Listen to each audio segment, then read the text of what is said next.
अध्याय 36। बसलेल और ओहोलीआब और सब बुद्धिमान जिनको यहोवा ने ऐसी बुद्धि और समझ दी हो कि वे यहोवा की सारी आज्ञाओं के अनुसार पवित्र स्थान की सेवा के लिए सब प्रकार का काम करना जाने, वे सब ये काम करें। तब मूसा ने बसलेल और ओहोलीआब और सब बुद्धिमानों को, जिनके हृदय में यहोवा ने बुद्धि का प्रकाश दिया था, अर्थात जिस जिस को पास आकर काम करने का उत्साह हुआ था, उन सबों को बुलवाया। और इस्राएली जो जो भेंट पवित्र स्थान की सेवा के काम और उसके बनाने के लिए ले आए थे, उन्हें उन पुरुषों ने मूसा के हाथ से ले लिया। तब भी लोग प्रति भोर को उसके पास भेंट अपनी इच्छा से लाते रहे। और जितने बुद्धिमान पवित्र स्थान का काम करते थे, वे सब अपना अपना काम छोड़कर मूसा के पास आए और कहने लगे, जिस काम को करने की आज्ञा यहोवा ने दी है, उसके लिए जितना चाहिए उससे अधिक वे ले आए हैं। तब मूसा ने सारी छावनी में इस आज्ञा का प्रचार करवाया, क्या पुरुष क्या स्त्री कोई पवित्र स्थान के लिए और भेंट न लाए। इस प्रकार लोग और भेंट लाने से रोके गए, क्योंकि सब काम बनाने के लिए जितना सामान आवश्यक था, उससे अधिक बनाने वालों के पास आ चुका था। काम करने वाले जितने बुद्धिमान थे, उन्होंने निवास के लिए बटी हुई सूक्ष्म सनी के कपड़े के और नीले, बैंजनी और लाल रंग के कपड़े के 10 पर्दों को काढ़े हुए करूबों सहित बनाया। एक एक पर्दे की लंबाई 28 हाथ और चौड़ाई 4 हाथ की हुई। सब पर्दे एक ही नाप के बने। उसने 5 पर्दे एक दूसरे से जोड़ दिए और फिर दूसरे 5 पर्दे भी एक दूसरे से जोड़ दिए। और जहाँ ये पर्दे जोड़े गए, वहाँ की दोनों छोरों पर उसने नीले नीले फंदे लगाए।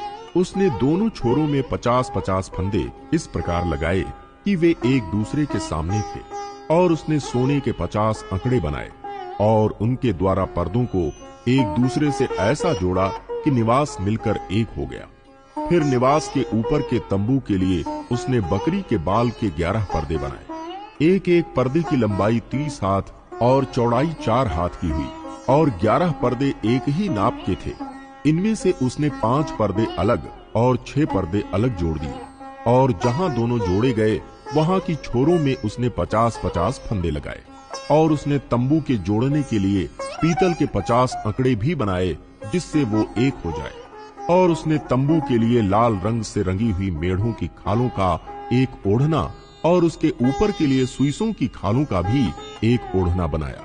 फिर उसने निवास के लिए बबूल की लकड़ी के तख्तों को खड़े रहने के लिए बनाया। एक एक तख्ते की लंबाई 10 हाथ और चौड़ाई 1.5 हाथ की हुई। एक एक तख्ते में एक दूसरे से जोड़ी हुई 2-2 चूलें बनी। निवास के सब तख्तों को उसने इसी भांति बनाया। उसने निवास के लिए तख्तों को इसी रीत से बनाया कि दक्षिण की ओर 20 तख्ते लगे। और इन 20 तख्तों के नीचे चांदी की 40 कुर्सियां, अर्थात एक एक तख्ते के नीचे उसकी 2 चूलों के लिए उसने 2 कुर्सियां बनाई। और निवास की दूसरी ओर, अर्थात उत्तर की ओर के लिए भी उसने 20 तख्ते बनाए। और इनके लिए भी उसने चांदी की 40 कुर्सियां, अर्थात एक एक तख्ते के नीचे 2-2 कुर्सियां बनाई। और निवास की पिछली ओर, अर्थात पश्चिम की ओर के लिए उसने 6 तख्ते बनाए। और पिछले भाग में निवास के कोनों के लिए उसने 2 तख्ते बनाए। वे नीचे से 2-2 भाग के बने और दोनों भाग ऊपर के सिरे तक एक एक कड़े में मिलाए गए। उसने उन दोनों तख्तों का आकार ऐसा ही बनाया। इस प्रकार 8 तख्ते हुए और उनकी चांदी की 16 कुर्सियां हुई, अर्थात एक एक तख्ते के नीचे 2-2 कुर्सियां हुई। फिर उसने बबूल की लकड़ी के बेड़े बनाए, अर्थात निवास की ओर के तख्तों के लिए 5 बेड़े और निवास की दूसरी ओर के तख्तों के लिए 5 बेड़े। और निवास का जो किनारा पश्चिम की ओर पिछले भाग में था, उसके लिए भी 5 बेड़े बनाए।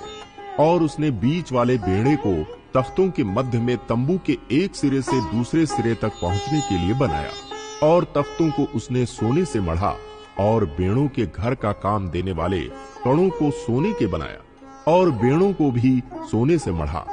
फिर उसने नीले, बैंजनी और लाल रंग के कपड़े का और बटी हुई सूक्ष्म सनी वाले कपड़े का बीच वाला पर्दा बनाया।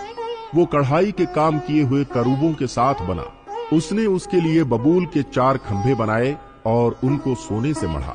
उनकी घुंडियां सोने की बनी और उसने उनके लिए चांदी की 4 कुर्सियां ढाली। उसने तंबू के द्वार के लिए भी नीले, बैंजनी और लाल रंग के कपड़े का और बटी हुई सूक्ष्म सनी के कपड़े का कढ़ाई का काम किया हुआ पर्दा बनाया।